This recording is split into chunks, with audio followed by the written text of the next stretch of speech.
Okay, so I am going to pray and then we'll turn it over to Laurel for the presentation.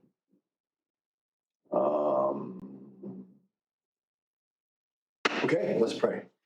Thank you for the weekend, Father. Thank you for the privilege of meeting with your people and learning, growing, being challenged. Thank you for the privilege of looking into the lives of missionaries who have served in years past. And I pray that our study today, and I'm beginning with a presentation about George Mueller and his wife and their ministry, and then followed by our continued study from our book. May it encourage us and challenge us in ways that would be fitting to your plan and purpose for each one of us. I pray in Jesus' name. All right, come on up, Laurel. All yours. You can use the keys to advance. I think it's probably this way. Should I sit or can I sit? Either way. You do jumping jacks and running. Okay, so for my presentation of George and Mary Mueller, as you can see, and I'm glad I picked them because when I was like skimming through the book, there's like some sections on like missionaries who had bad marriages or some who were challenging. And this is in the category of like good marriages. So that was nice to read about. But they led a very interesting life, not only in like the things that they did, but also in how they lived with each other. You do click the clicker on the right screen one time. On the right one. Yeah, and then try this. Yeah, sorry. There we go. Okay. So George Mueller grew up in Prussia, which at this time was still part of Germany, so they still called him German. And he spoke he spoke in German and had a very, very thick accent. He grew up in Germany and was known as a thief and stoner and drunkard. His father was not very good at managing money, so his father would easily leave money around and wherever, and it was super easy to find. So he just had a really bad reputation. He grew up and by like age 16 was like in jail and all over the place. Age 19, he went to Halle University and he thought he could fix himself there because he realized his life was so bad he needed to change. But he failed, obviously, because he was trying himself. And then his second year at that college, at age 20, he went to a Bible study that changed his life because he realized he couldn't fix himself and it was really God. And that was the first time he had really realized that. And so it began progressive like sanctification, and he kept growing and realized that God had to be the center of his life. And then God gave him a desire for missions. And so God moved him to England for missions, and he was hoping to be a missionary to the Jews. But when he got there, he didn't speak any Hebrew, and his accent, he could speak English a little bit, but his accent was so thick nobody could understand him. So he spent many years, or I think I don't remember how many years, but like specifically doing language classes to try and get better. Mary, meanwhile, grew up in Hampshire, England, and she was 7 years older than him. She knew several languages and had many Polish skills, and she worked in this boarding house. She came from an oppressive family where her father, I don't remember what he did, but he had some high-paying job, and he had a lot of kids. I don't remember if there's like 7 or something, but all of his kids had some type of like rich job, where some were like surgeons, some were doctors, some were like lawyers and stuff. So they're pretty wealthy. When George was when he had moved to England for being a missionary and was working on his language classes, he heard about this man named Anthony Grove. And the main thing that stuck out about this man, and he never forgot his name for many reasons, but one thing that stuck out about him was that Anthony Grove always said he was going to live by faith. He was never going to ask for help. He wanted to be a missionary as well, Anthony Grove. And he said that throughout his whole life, he never asked for help. He just asked by faith and pray. And that was what stuck with George. And so George was just interested in learning a whole bunch of stuff, and he was traveling around and sharing the gospel with people, and then needed somewhere to stay. And so this boarding school offered a place for him. And so he went there, and then he met Mary Grove, which was Anthony's sister. And when he found out that she was working there, he was super interested and wanted to talk to her all the time about Anthony, not about Mary. But he soon realized that he liked talking to her. And so he began to go back more and more and talk to her more for her. And then he quickly grew to love her. He kind of told everybody that he was going to be a bachelor, and he thought that he could better serve God as a missionary by himself rather than getting married. But soon after, he realized that married life was probably better as an evangelist because of many reasons. And so he wanted to get married, and then he started asking the question, well, who should I marry? But every time he asked that question, Mary's face popped in his mind. And he was a very practical guy, and he had previously had a relationship while growing up and dealing with like all kinds of like drugs and alcohol and stuff. And he wanted to marry that girl, but she pulled him in bad directions. And he was so afraid by this time of romance that he was just more practical in how he did this. So he wrote Mary a letter asking her to marry him. And she said yes. She went along with it. And so then a year and a half later, they were married. George was 25, Mary was 32. And at first they loved each other to some extent, but it wasn't as strong yet. And it was almost more like somewhat practicality. And they agreed together that they were not going to ask people for help because they both felt called to missions to some extent. Mary actually a little bit more than George. And they agreed that they were going to live by faith and ask God for everything. So they began their work together. George became a pastor soon after getting married of a small church, and he was the pastor there for 2 years, and it grew quite a bit. When he first became the pastor, it kind of split off because of his accent and different things that people didn't like about him, but he grew a lot during those 2 years. And then he knew that it was time to move on from that church, and he moved to Bristol and became an evangelist. So he traveled around with another friend of his. They kind of stayed in the same area in general, but they traveled around and did like street evangelism and stuff. And during this time, Mary got pregnant, lost the first baby, and then she had another baby, Lydia, that survived. And then she had another baby after that and lost that one as well. And so her health was just kind of fragile. And during that time, George obviously cared about Mary, but he wasn't super excited to be a father. And when he first heard that Mary was pregnant, he just kind of ignored it and wasn't super interested. And when that baby was lost, he realized his heart was wrong and begged God for forgiveness and started caring about her a whole lot more, realizing that children are a gift. And then the next one survived. But it kind of united his heart and helped him just like love God more and then love his wife more. And so around this time, as he was being an evangelist, they desired to be missionaries and were wondering if that was what God's will was. Anthony Groves sent a letter to them because he was a missionary in Baghdad. Is that how you pronounce that? Baghdad? Yeah. He was a missionary there and they desperately needed help. So he sent requests to them that they would come join him. He listed all the things that they needed help with, and then he even gave them money to come. And they're like, well, this is perfect. This is probably what God wants us to do. So they prayed intensely for a few weeks, but they just weren't sure. And then during this time, George read this biography. I think the biography's in here. So the biography of August H. Franke, or however you say his name. But basically, it was about this guy who started all of these orphanages because that's what God called him to do. And so then it opened up their mind to the idea of the need for orphanages. And in Bristol, there was a large number of orphan children. And so they began praying together and looking together to see if this is what God wanted them to do. And even during this time, they had a ministry to the poor together. And so every day they'd go out and they would give bread, and people would come to their houses.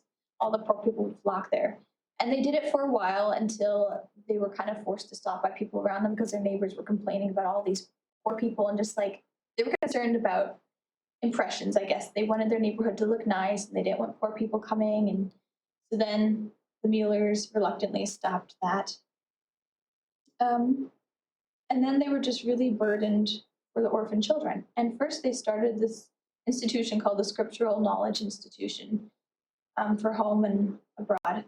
And so it cared for their spiritual needs, and it was kind of like a school. So many of the orphan children came, and many of the adults came as well, but it wasn't really caring for any of their physical needs. And then George prayed about it, and then they realized they needed to open actual orphanages.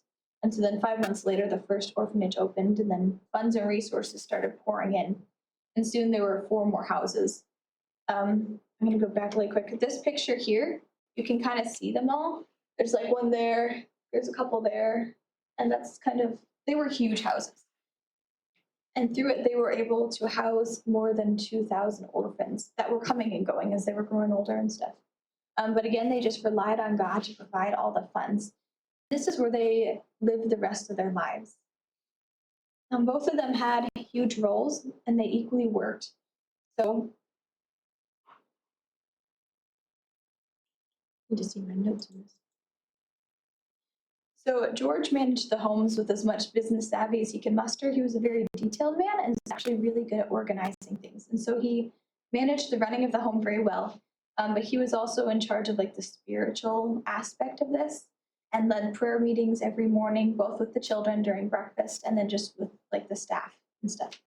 And they just had, both of them had many roles. And George was considered by his friends as like a calm, quiet, calculating man who loved details. And he managed the organizing in general and the spiritual aspect, as I said already. Mary served in just as many roles, and so many that they did not see each other as often throughout the day. Mary was the purchasing agent, the business manager, and she managed all the finances. She also directed the cooking, serving, just helping with the children. She also managed like the help that they paid, like the cooks and other people to help with the kids. She managed the sick room and she managed schools for the children as well. So she did a lot of stuff. And with this many children, there was a lot to do. But George just talks about in his journals how they were just kind of running all over the buildings. And he didn't really know where she was, but he'd turn a room and suddenly there he was. And he always talked about in his journals how he was always excited to see her. And he's like, doesn't matter where she is. As soon as I see her, his whole like countenance lighted up and he was so excited. And it just showed how much love they had for each other. Despite how many roles they had and how busy they were, they also made intentional time to be together, which was really encouraging because I'm a person who likes to be busy. And the fact that they recognized their need for each other, but also the need to build a strong marriage was really interesting. And so George would get up at 5 a.m. and after 7 hours of sleep, and he believed that women needed more hours of sleep. And so he said like 8 hours. And so he'd get up for an hour and he'd go outside and read his Bible and come back. And then they would have breakfast together along with anybody else who was in that house, whether it was like somebody staying or with some of the children. And they would pray together. And then after that, they would, Mary and George would withdraw to pray for each other for an hour. They would pray for each other. They'd pray for the orphanages. They pray for the children and the staff, and they just pray for the needs. And they had a lot of finances at the beginning because people were just, God was blessing them. But it quickly ran out. And they spent about 8 years where they were just living daily. And so they'd pray daily for the food, and God would always bring the food, usually not even at the beginning of the day, but it would come like the moment they're praying. They'd all sit down for the meal, and they would pray for food, and there would be a knock at the door, and the milkman would come, and then the baker would come and deliver things. And they just saw many, many answers to prayer. And it was just kind of awe-inspiring too, because George had the conviction, but Mary was also willing to go alongside him because the Bible says the man is the protector and the provider. I mean, obviously God is too, but Mary was willing to live like that too. And it just showed a lot about her faith as well and her faith in George. And so they would pray together for the food, and God always answered those prayers. They would also meet together near, like right after supper was like their personal time together. And so they would withdraw after supper and they would just sit in her room and they would hold hands and they would just like talk about their day. And they knew it was both important because George struggled with health issues, digestive issues, and Mary just worked a lot. And so he's like talking in his journals and he's like, I don't know what it's called. But he just recognized the need to rest, basically, and knew that his wife needed to sit down. And so they just spent a good deal of time together for there, and then they would go back out and finish the chores for the evening. They had many health issues throughout their life, and they both traveled a lot. George traveled more often, but he was always blessed when his wife would be able to come with him. And as they grew older, Mary had more and more health issues. She got pregnant again, and that baby survived as well. And yet, even though they were so busy, George often asked his wife to slow down, to not work as much, but she said she loved working and wasn't going to stop. They both loved to get away to the ocean for breaks. That was kind of like their family vacation that they went to. And So basically, they had a really good life together. They describe it as having an excellent marriage, and George often thanked God for sending him a wife who suited him so well, and they were pretty happy. They didn't start their marriage praying together, but they quickly recognized the need and they began praying together, and that strengthened their marriage. And then when I think George was in his 50s, Mary was in her 60s, Mary caught a cold and she just kind of brushed it off as nothing, but it just got worse and worse until she ended up really sick and the doctor said there was no hope and she died. And that was probably one of the most devastating times for George because they just relied on each other so much and she filled so many roles at the orphanages. And he says that that sermon that he preached, he actually preached at her funeral, was the hardest one he ever preached. And over, I don't remember how many, there were many, many thousands of people who showed up. All the orphans showed up and all their friends and stuff. And it was a big thing. So yeah, that's all I have. Good. Thank you. Well done. A lot of info. You recognize the name Frankie up there at the top? No. Where did we meet that guy before? Hang on, let me just double check something here.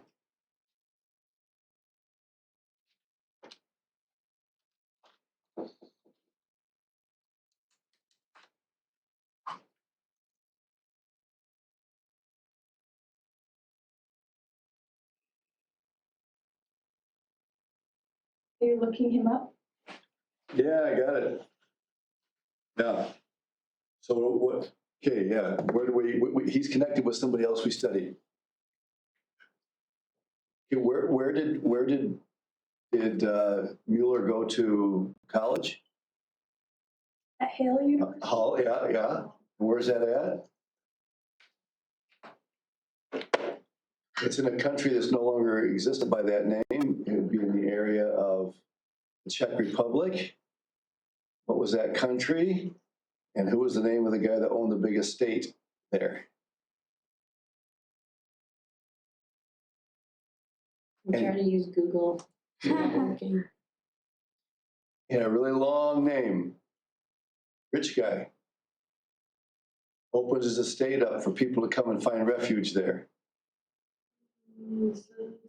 Zinzendorf. And Zinzendorf studied under Frank and his partner. There were two guys. There was Spener, Philip Spener, and Frank. And so they were part of the Moravian movement, what became the Moravian movement. And they were German pietists. Remember, the pietists were the people that were trying to get the Holy Spirit back into Christianity, so to speak. So that's an interesting connection. Okay. And he read his biography and that influenced him. So that's interesting. Okay. I know it's a lot of stuff to remember. We fly through all this and it's hard to remember it all. But good job. Well done. I was thinking his name had an E in it, Mueller, but apparently it didn't, or maybe it was added. You know, some of these names, that'd be the English.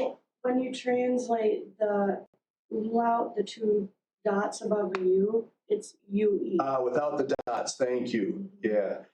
And it'd be Miller, you know, and our English version would be Miller. But yeah, quite a story. Yeah, if you look at that, you probably noticed in that book, yeah, there are sections that aren't so good. I mean, you know, tough marriages, you know, and one of the toughest ones that I read, we haven't read all of them yet, we've read several. One of the ones that was most difficult to read was actually John Wesley. He and his wife did not have a good relationship for much of the time.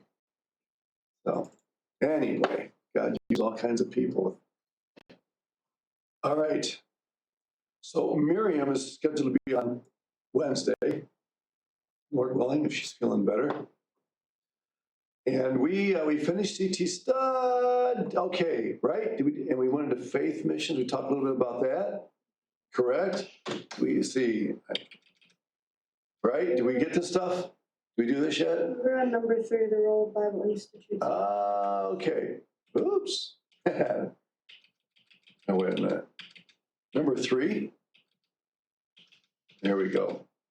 That one. Okay. Yeah, so we're going to talk about Bible Institutes today. Okay. We already talked about it. Well, that was like the last. Moody and Wheaton. Did we finish that part? Yes. So we're ready. That was your quiz. We're ready for this one. characteristics, number 4. Characteristics of faith missions should be your next point under faith missions. You have that there? Don't have it, Laurel? No, I do. I have a duplicated slide. Oh, is it? Yeah, but I'll just. Oh, sorry, I must Okay. have made a mistake there. So what are the characteristics of faith missions? Well, there's no guaranteed income. So under financial support, you're on your own. You don't join and then they give you a salary. You have to go out and raise your own support. And then personal safety was often a high risk of illness and death. Why? Because faith missionaries could pretty much go wherever they wanted. They weren't told by the mission society where they're going to go, right? So you can go to, Kazakhstan, Kazakhstan. Pakistan, just trying to pronounce them. There was a sense of urgency. A lot of these felt like, we got to get the gospel out and we need to go out and raise money and go where we feel God is taking us to go. There was a lot of innovations because if you're a faith missionary and you're raising your own support, you don't have an agency telling you this is what you're going to do. I'm raising my own support. I can do whatever I want.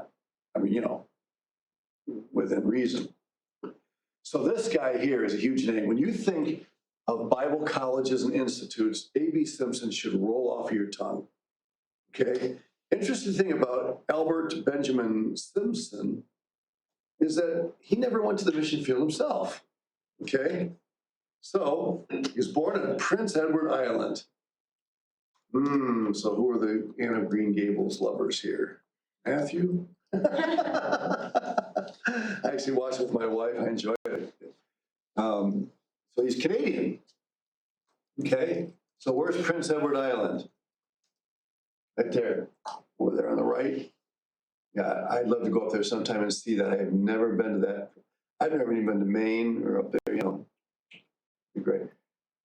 There was a strong missionary influence in his home. How many times have we seen that? I'm going to run through this part kind of quickly. He read the missionary biography of John Williams. Where did John Williams serve?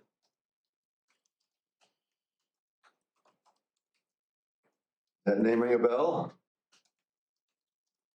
At this time of the semester, you have to ring a bell pretty loud and bang it over your head several times. Okay, John Williams. Something very bad happened to him at the end of his life. Did he write any? No. He became dinner. Oh, he was eaten by cannibals? Yeah, he died. Remember, he was in the Pacific Islands. He was cannibalized. Simpson pastored 2 large churches. One was in Ontario, Canada, which is over above Detroit area, Michigan, that area. He was there for 8 years. And then he went to Louisville. If you're from that area, they pronounce it Louisville, Kentucky. And he had a great salary there, really had a comfortable ministry, but he was not comfortable inside. He just felt burdened to do something more. And so, his unrest, he had that strong missionary influence in his home, and he never get that out of his veins. And then he had what he would call a visionary experience. You can do with that what you want, okay?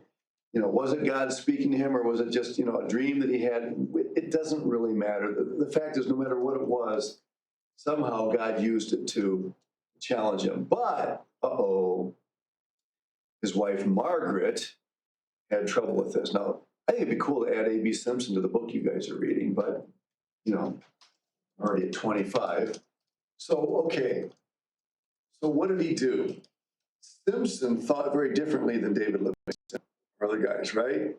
These guys said, honey, this is where God's calling us. Or, you look at William Carey. His wife did not want to go, but she finally gave in and went, and it was a rough way to go. So Simpson said, look, if my wife is not in this and our marriage is going to be threatened, I can't do this. We have to be strong as a couple if we're going to serve the Lord in China. That's you want to go to China.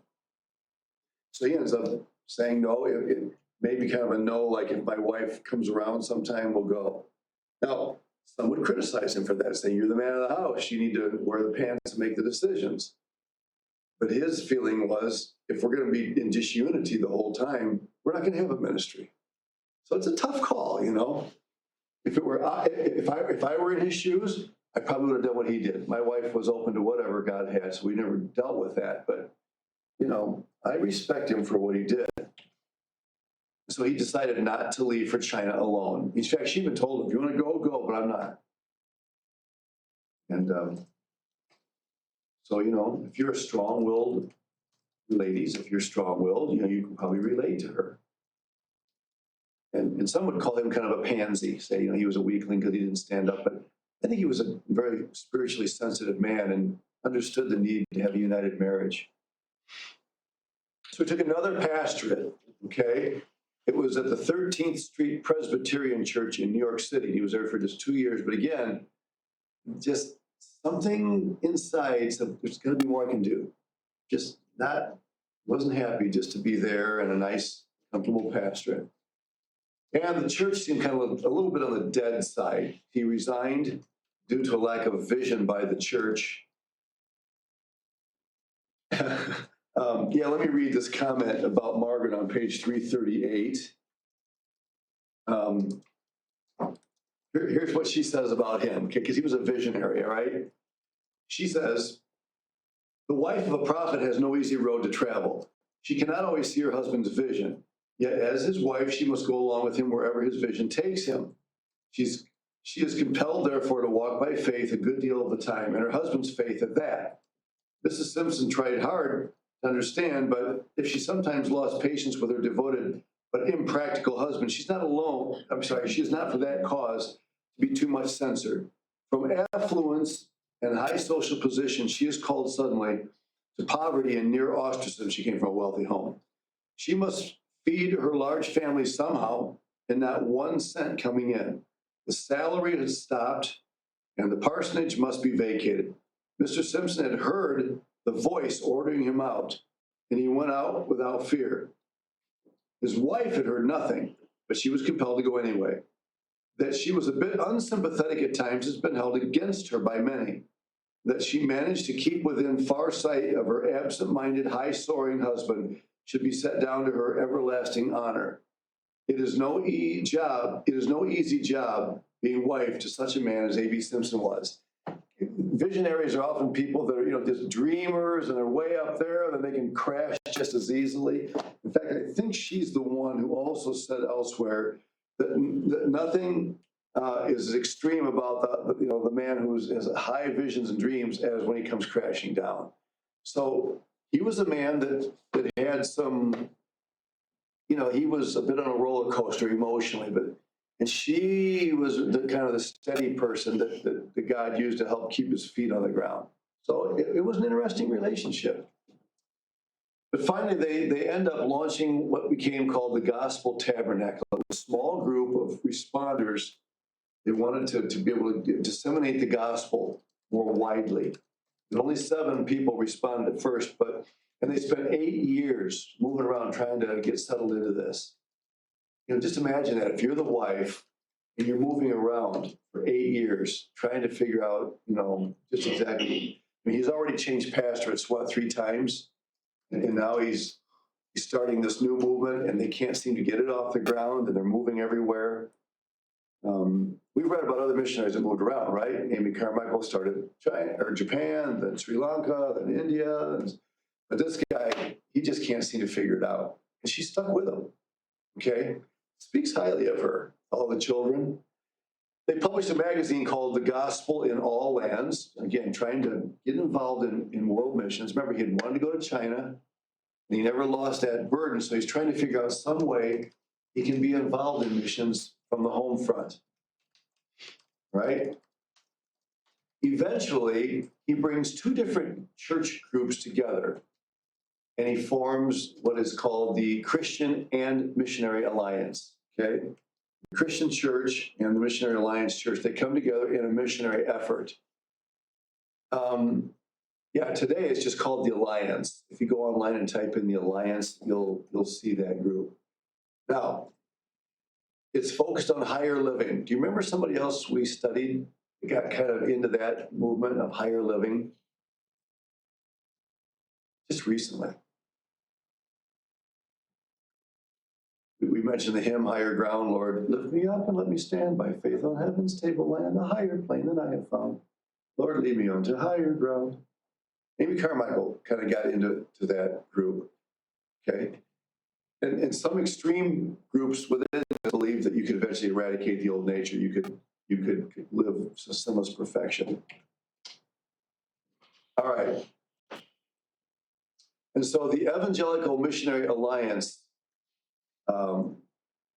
became focused on missions. And it was an alliance of those two groups, the Christian Church and Missionary Alliance. And the merger today is called the Alliance. So I'll just click on this really fast. Take of time. You can see it. All right, let's see. Yeah, there it is. All of Jesus for all will discover who we are. And if you click on the discover who we are, this mouse is really weird.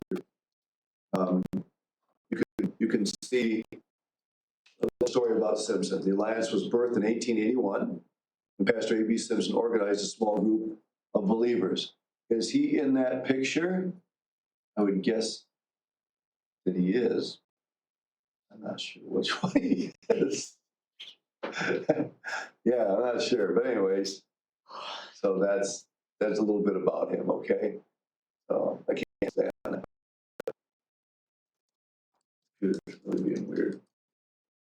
You finally see growth. 150 missionaries in 5 years. That's 30 missionaries a year joining this group. I mean, that's huge compared to what he's been experiencing. And here's another case where just being a plodder, he kind of reminds me of William Carey that way. Just keeps plodding, even though things just don't seem to be coming together. He doesn't give up. And finally, God gives him this fruit. And of course, it still continues to this day, right? And he actually ends up founding a missionary training institute, okay? It was called Nyack Missionary College. And today,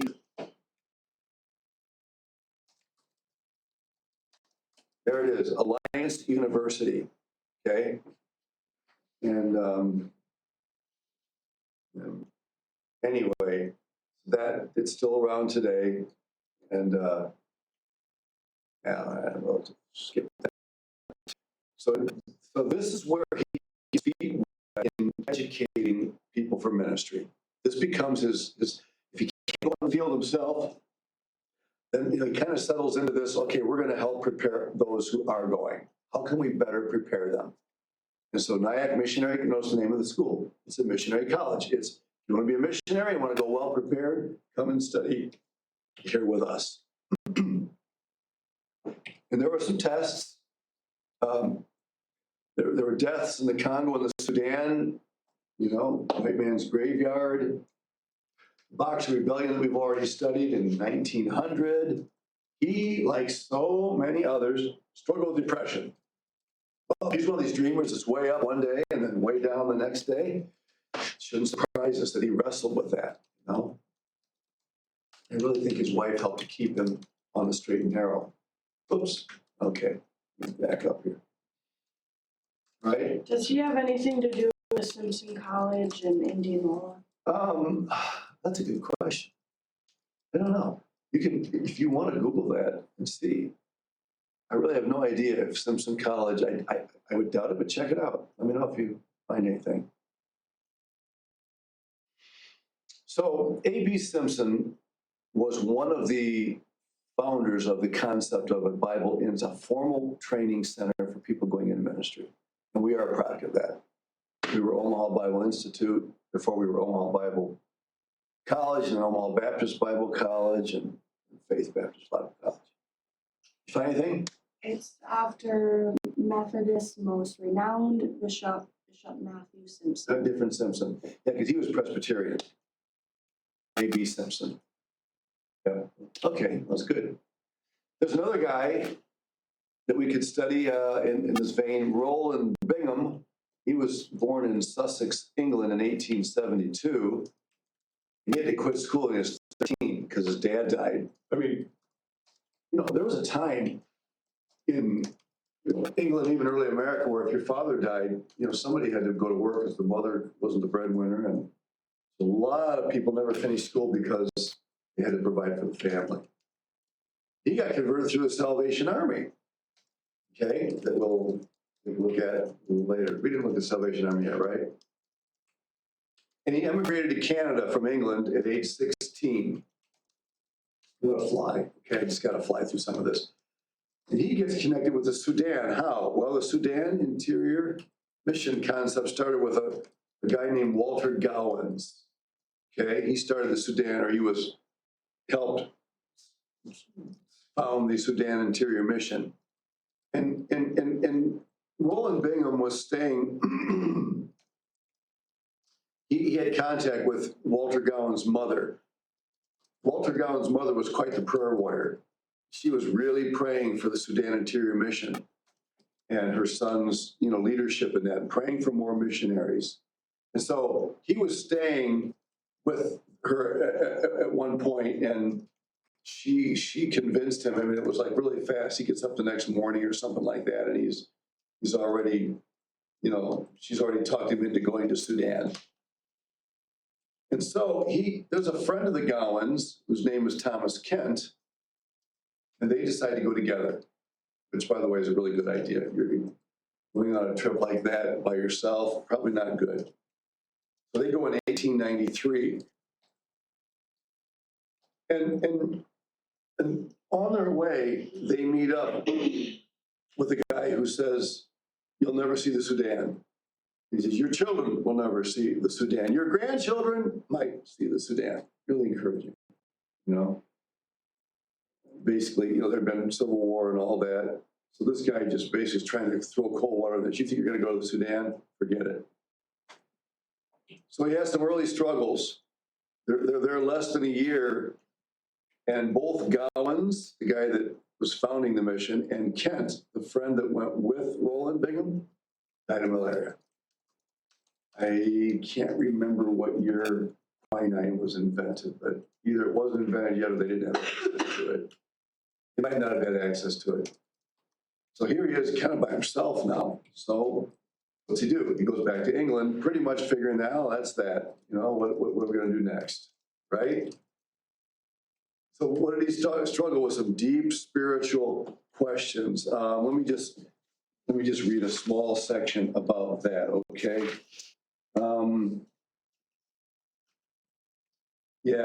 Listen to this. He writes, "My faith was being shaken to the very foundation. Why should those most anxious to carry out the Lord's commands and to give his gospel to millions in darkness be cut off right at the beginning of their career?" God doesn't make sense to me, he says.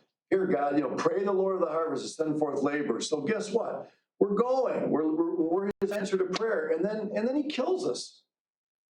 And he really, really struggled. It's like God shooting himself in the foot. Many questions faced me. Was the Bible merely an evolution of human thought, even biased thought, or was it a divine revelation? He's even questioning the veracity of God's word. For months, the struggle over this great issue went on before I was finally brought back to the solid rock. And so, she doesn't tell how that happened. I don't know how it happened, but God got him through that time. So he got to the point where he was even doubting whether the Bible is true. And I'm just telling you that faithful believers sometimes go through these periods of wrestling and doubt. And he did. And he ends up going back to Canada, and he takes a medical course there. And he studies at Simpson's Bible College. So here's the connection between A.B. Simpson and Bingham. Where was his college? Where was Simpson's college? I got you guys writing so fast you can't think. Nyack Missionary College in New York City. Yeah. So that's where he goes to school. So that's the connection there. And he ends up founding, or he's involved in founding the Sudan Interior Mission. Remember that his friend was going to do that, or at least he was heading in that direction, and he dies. And he ends up marrying a gal named Helen Blair, okay?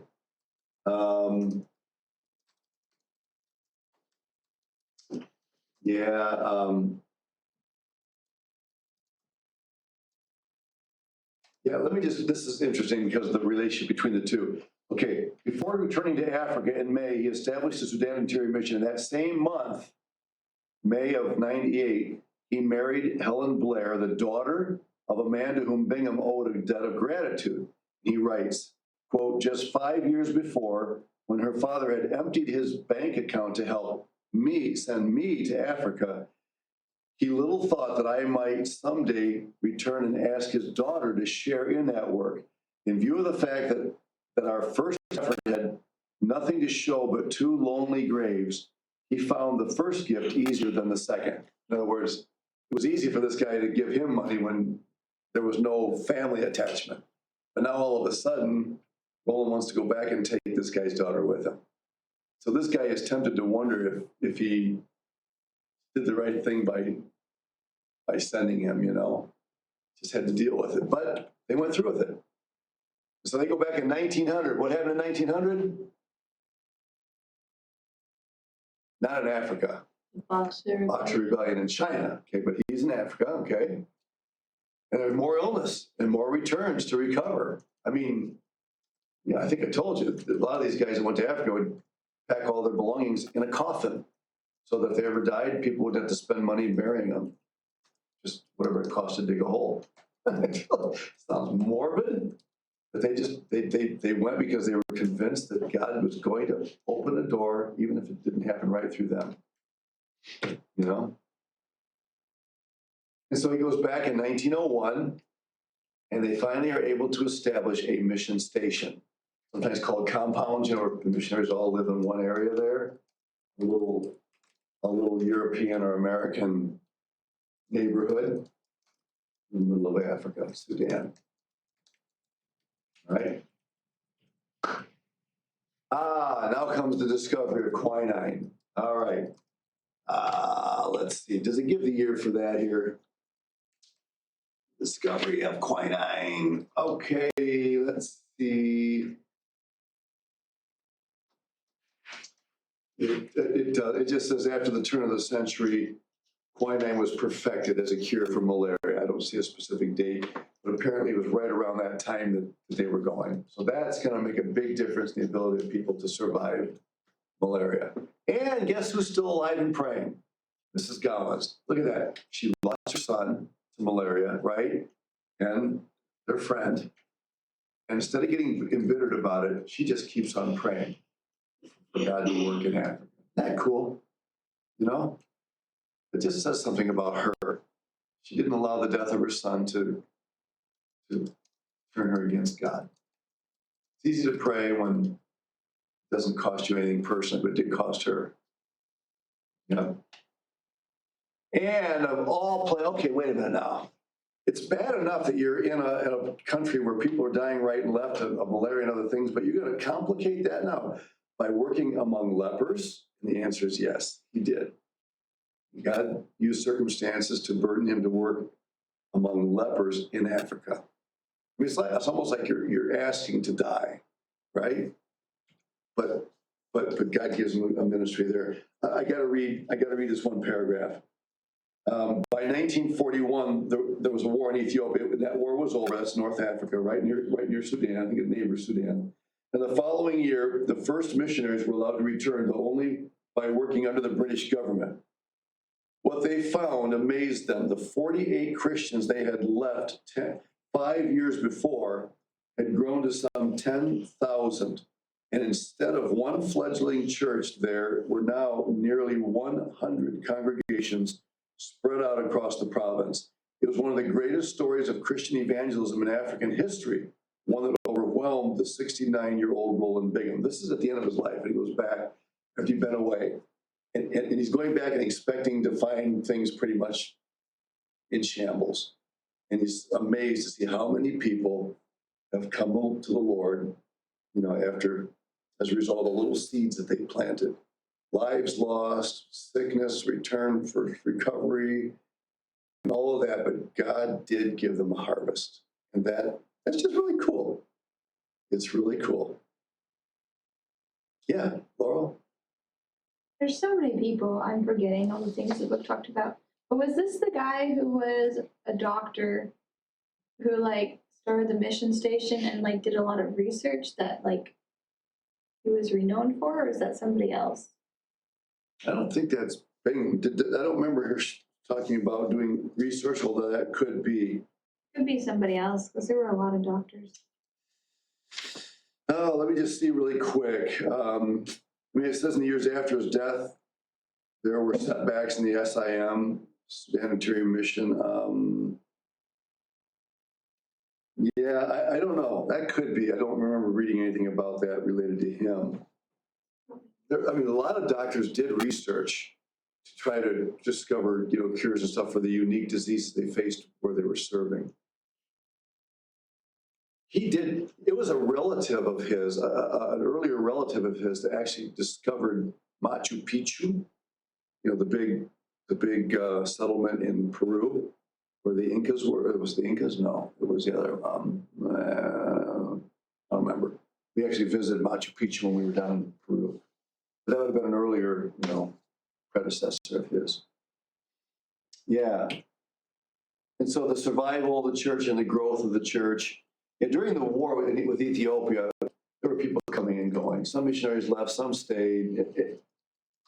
Today, some agencies have stricter standards about that. If there's a war going on, they'll require their missionaries to evacuate, to leave. So anyway, there's Sudan. Well, that's modern day. I'm sure that the borders have changed, but you see the borders on Ethiopia where the war was taking place. That's the area where he was largely Muslim today. There's an ancient old map. Now look at Ethiopia on that old map. It takes up most of southern Africa. I don't know what the year of that map is, but I just thought it was cool. All right, we'll look at this guy next time. All right. Kind of flew, sorry about that, but let's take it as far as we get. I'm not going to keep it here over Christmas to keep studying. Matthew, what are you doing for Thanksgiving? It's gonna be Yeah, I got family. My dad's side lives in